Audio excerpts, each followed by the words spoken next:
तो वेव की इक्वेशन हमने क्या की, y is equal to a sine omega t minus k x plus five. फिर y का मतलब किसकी डिस्प्लेसमेंट है, ये पार्टिकल की डिस्प्लेसमेंट है। a का मतलब पार्टिकल की मैक्सिमम डिस्प्लेसमेंट, इसको एम्पलीट्यूड बोलते हैं, और के ये पूरे के पूरे को फेज बोलते हैं और इसे इनिशियल फेज बोलते हैं। इसको यूज कैसे करना है, 4-5 न्यूमेरिकल करके दिखाता हूँ, फिर न्यूमेरिकल प्रैक्टिस शुरू करेंगे। तो सबसे पहले जो क्वेश्चन गिवन है वो क्वेश्चन है y इज इक्वल टू 10 की पावर माइनस 6 साइन ऑफ, ये क्वेश्चन गिवन है। अब जब मैंने ये क्वेश्चन पूछा तो मेरे को स्टूडेंट पूछता है कि सर एक समझ नहीं आ रहा कि मुझे इसने ये प्लस क्यों लगा दिया, ये प्लस क्या रिप्रेजेंट कर रहा है, जबकि आपने हमें बताया कि यहाँ पर साइन माइनस होता है। देखो एक चीज़ समझ लो, जो वेव की इक्वेशन मैंने आपको कराई y is equal to a sine omega t minus k x, वो मेरी बनाई हुई इक्वेशन है। मैं एक रस्सी को लेता हूँ और उसको मीन पोजीशन से स्टार्ट करता हूँ और ऊपर नीचे मूव करवाता हूँ, तो साइन वेव बनती है। अब एक स्टूडेंट आया, वो कहता है जी मैं तो ऐसे करता ही नहीं। मैंने कहा तू कैसे करता है, कहता है जी रस्सी लेता हूँ, उसको एक्सट्रीम से गिरता हूँ, अब वो फंक्शन कॉस से स्टार्ट होता है। तो वो कह रहा मेरी इक्वेशन तो कॉस से चलती है, पर आपने स्टूडेंट को क्या बताया, साइन बताया।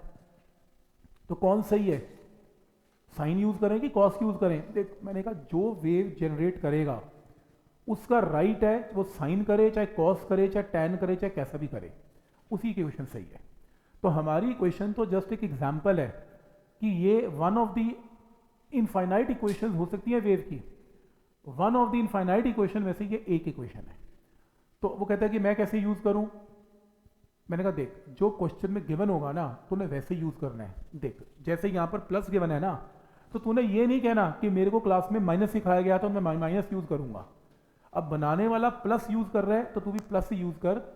तो इस इक्वेशन को लिखो और अपनी इक्वेशन में ऑटोमेटिकली इसके साथ इक्वेशन को थोड़ा चेंज करो। कैसे, omega t minus k x हमें याद है, पर हमने देख लिया कि बनाने वाले ने यहां प्लस यूज किया, तो फिर यहां पर omega t plus k x use करके अपना क्वेश्चन सॉल्व कर दो। बिल्कुल भी ये नहीं सोचना कि हमने तो माइनस याद किया था, कोई प्रॉब्लम नहीं है। वो अगर प्लस बनाना चाहता है तुम प्लस बना दो।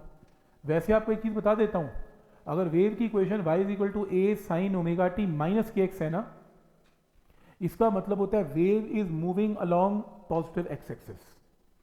और अगर equation y is equal to a sine omega t plus k x है तो wave is moving along negative x axis. इसका मतलब ये होता है, तो प्लस है तो उल्टी वेव है, माइनस है तो सही इक्वेशन है। अब इसने प्लस यूज किया तो कोई बात नहीं, हम भी प्लस यूज कर लेंगे।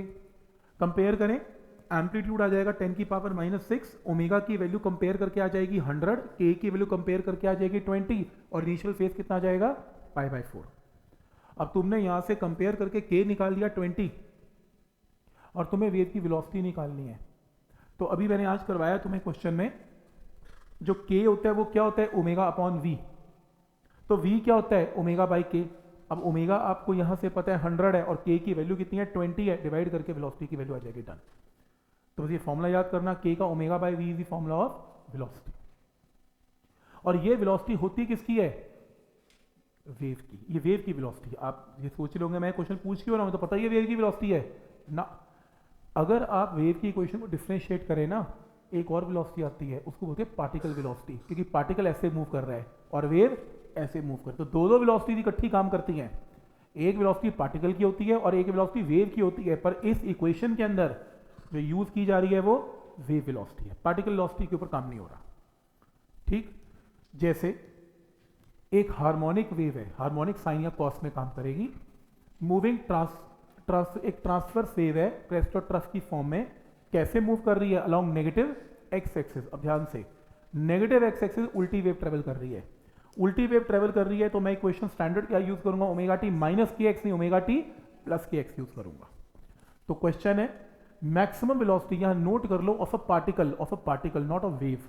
मैक्सिमम वेलोसिटी वेव की वेलोसिटी तो कांस्टेंट ही होती है, ये पार्टिकल की वेलोसिटी है। यहां लिख लें ब्रैकेट में, maximum velocity of a particle is 3 and maximum acceleration of a particle is 90। दोनों जगह मेंशन करें पार्टिकल एंड पार्टिकल। ये मैक्सिमम वेलोसिटी है पार्टिकल की, ये मैक्सिमम वेलोसिटी है किसकी, एक्सेलरेशन है पार्टिकल की। और ये देखो एंड में लिखा हुआ है वेलोसिटी ऑफ वेव कितनी है, 20। वेव वेलोसिटी 20 है, आपको वेव की इक्वेशन बतानी है।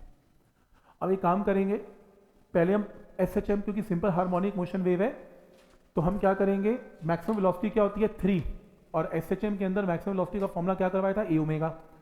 तो पार्टिकल एसएचएम में है तो पार्टिकल की मैक्सिमम वेलोसिटी ए ओमेगा, पार्टिकल की मैक्सिमम एक्सीलरेशन क्या होती है ए ओमेगा स्क्वायर। तो ये दो वैल्यूज आ गई, इन दोनों को साइमल्टेनियसली सॉल्व करना पड़ेगा, सॉल्व करके ए और ओमेगा आएगा, तो यहां से ए और ओमेगा कैन बी कैलकुलेटेड। तो कैलकुलेट कर लिया। पार्टिकल की इसकी वेलोसिटी ऑफ वेव कितनी है 20, वेलोसिटी ऑफ वेव क्या होती है 20 ओमेगा बाई के, क्योंकि के क्या होता है ओमेगा बाई वी। तो ये 20 गिवन है, ओमेगा मैंने निकाल लिया, ओमेगा की वैल्यू 30 यहां पुट करके क्या निकाला जा सकता है के की वैल्यू आ गई। अब वेव की इक्वेशन निकालनी है, एम्पलीट्यूड तुम्हें इस क्वेश्चन के अंदर निकाल लिया, इन दोनों को सॉल्व करके ए की वैल्यू 0.1 तुमने निकाल ली, ओमेगा तुमने निकाल लिया कितना इसमें 30, के तुमने निकाल लिया 1.5 और अपना आंसर तुमने टी और एक्स के फंक्शन में पुट करना है। तो this is equation of a wave. तो समझ में आ रहा है कि जब वेव की इक्वेशन पूछी जाएगी तो सबसे पहले ये डिसाइड करना है कि omega t minus k x use करना है कि omega t plus x use करना है। अगर तो वेव नेगेटिव के लॉन्ग जा रही है तो प्लस यूज करना है, और वेव की इक्वेशन बनाने के लिए तुम्हें ए निकालना पड़ेगा, ओमेगा निकालना पड़ेगा और के निकालना पड़ेगा। और अगर कुछ भी मेंशन नहीं कि वेव कहाँ जा रही है, पता ही नहीं कहाँ जा रही है, तो फिर स्टैंडर्ड इक्वेशन यूज करेंगे a is equal to a sine omega t minus k x वाली। फिर अगर कुछ मेंशन नहीं है फिर माइनस एक्स आंसर निकाल देंगे। क्लियर है यहाँ तक कि वैल्यूज को कैसे निकालना है इसमें। जैसे ये इक्वेशन दे दी उसने, कह रहे इस इक्वेशन को देखते हुए सब कुछ निकाल दो, एम्पलीट्यूड निकाल दो, फ्रीक्वेंसी, लैम्डा, जो आता है सब निकाल दो। तो तुम इस इक्वेशन को लिखो, वो जानबूझ के तुम्हें पेपर में यही क्वेश्चन देने वाला है। एक सबसे इंपॉर्टेंट स्टेप आपने करना है, 2 पाई बाहर है, पहले 2 पाई को सबसे मल्टीप्लाई कर लो, 2 पाई को इन दोनों से मल्टीप्लाई कर लो तो ये इक्वेशन आएगी। अब अपनी स्टैंडर्ड इक्वेशन लिखो, क्योंकि ये क्या चल रहा है माइनस, तो मैं भी क्या यूज करूंगा माइनस। अब किसी किसी इक्वेशन में एक्स वाली टर्म आगे होती है, टी वाली टर्म पीछे होती है, और किसी में टाइम वाली टर्म आगे है, एक्स वाली। देखो जैसा पूछेगा वैसा ही तुमने भी इक्वेशन यूज कर लेनी है। अगर वो टाइम पहले दे रहा है तो इसके नीचे ओमेगा टी लिख दो, अगर एक्स बाद में लिख रहा है इसके नीचे के एक्स कर दो, और अगर एक्स वाली टर्म पहले होती तो तुम के एक्स को पहले करके ओमेगा टी को बाद में कर लेते। तो तुमने बिल्कुल उसी शेप में अपनी इक्वेशन को मेंशन करना है जो उसमें गिवन है। और चलो मैं कहता हूं मान लो आपसे गलती हो गई, आप कंफ्यूज हो गए, आपको पता नहीं लगा कौन सी इक्वेशन लगानी है और आप माइनस साइन में कंफ्यूज हो गए, तो आपका क्वेश्चन में एक चीज कभी मत भूलना, ना तो के नेगेटिव आएगा ना ओमेगा नेगेटिव आएगा। अब तुम चाहे धक्के से करो चाहे कैसे भी करो, नेगेटिव मत ले आना।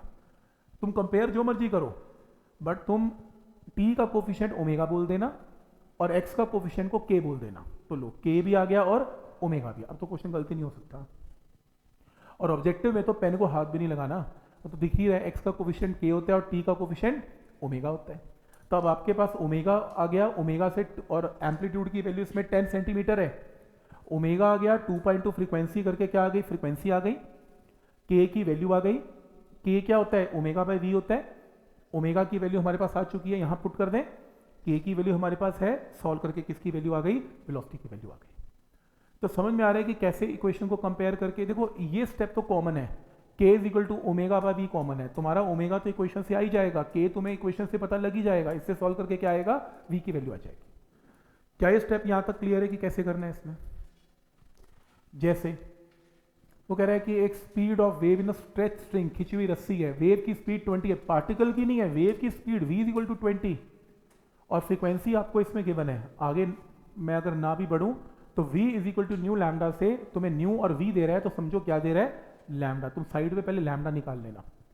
अब क्या निकालना है, वो कह रहे हैं मुझे रेडियंस में फेज डिफरेंस बताओ, फेज डिफरेंस बताओ जब वेव ने कितना डिस्टेंस कवर कर लिया 10, distance travelled by a wave को क्या बोलते हैं पाथ, पाथ कवर कर लिया। और तुम्हें क्या निकालना है फेज, तो फेज क्या होगा 2 pi by lambda into path, आज फॉर्मूला किया, पाथ कितना है 10 सेंटीमीटर है और लैम्डा की वैल्यू हमने निकाल ली है यहां से वेव की इक्वेशन से, तो लैम्डा पुट कर दो, पाथ तुम्हें पता है, सॉल्व करके क्या जाएगा फेज की वैल्यू आएगी रेडियंस में।